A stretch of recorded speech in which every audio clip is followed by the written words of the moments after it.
Salut à tous et bienvenue dans cette nouvelle vidéo de RC Drift Slide 21. Aujourd'hui je vais vous parler de l'autre partie électronique, c'est le moteur et le variateur. Alors, pour le moteur, on va déjà commencer par ça. Bon, tout le monde sait qu'en drift, en radio commandé, on utilise à 90% des moteurs électriques.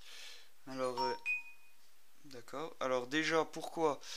Parce que le thermique c'est quand même pas mal puissant pour du drift, ça fume et ça fait surtout du bruit. Et pour rouler en salle c'est un peu le bordel.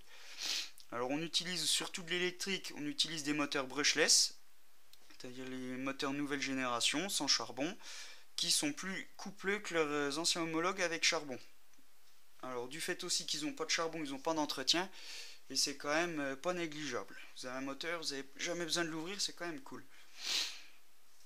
Alors après, vous avez pour choisir la puissance. Alors c'est soit sur le site, ça va être marqué en tours, le fameux T à la fin du chiffre. Alors ça va, bon généralement il y a plein de sortes, hein, mais ça va, on va dire à peu près entre 21 tours 5 et 3 tours 5 pour le même moteur. Alors plus vous descendez bas dans le chiffre, genre 3,5, c'est le plus puissant. Alors 3,5 sera plus puissant que 21,5, mais par contre 21,5 c'est plus couplé que le 3 tours et demi. En fait, en électrique, on ne peut guère avoir les deux. C'est ou du couple ou de la puissance.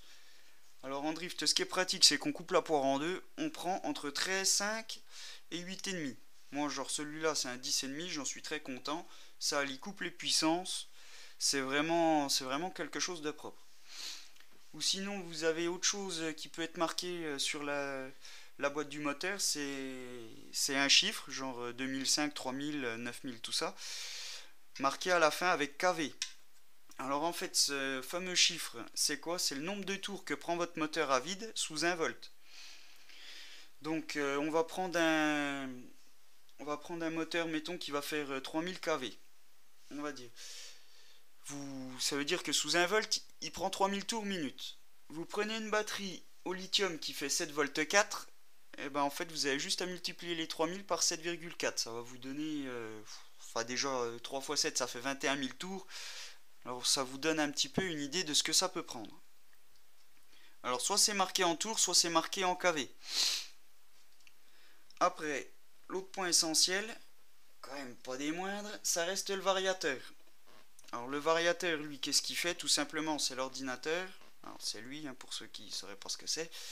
C'est un petit peu votre calculateur, votre ordinateur de bord. Enfin bon, lui c'est votre meilleur pote en drift, hein, parce qu'il c'est lui qui peut vous donner une marche arrière ou pas si vous en voulez une. C'est lui qui va vous envoyer de la puissance, plus ou moins de puissance, plus ou moins de couple, plus ou moins de frein, enfin des possibilités diverses et variées. Après ça dépend aussi des marques et puis des softwares qu'il y a dedans. Alors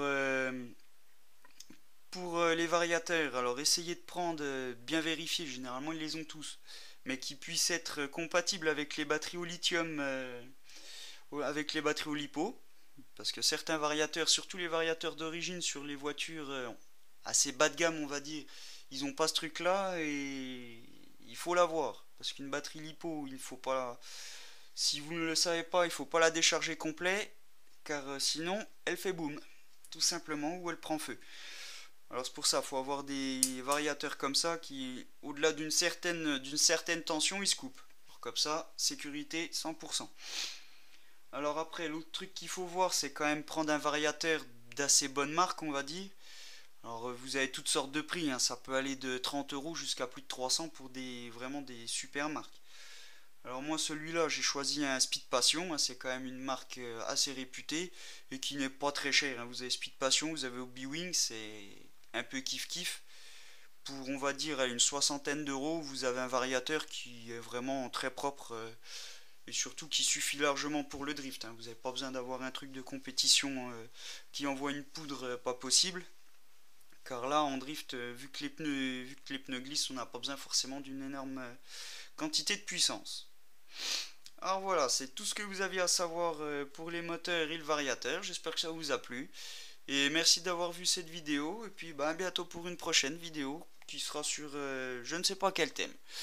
Allez, salut, à la prochaine.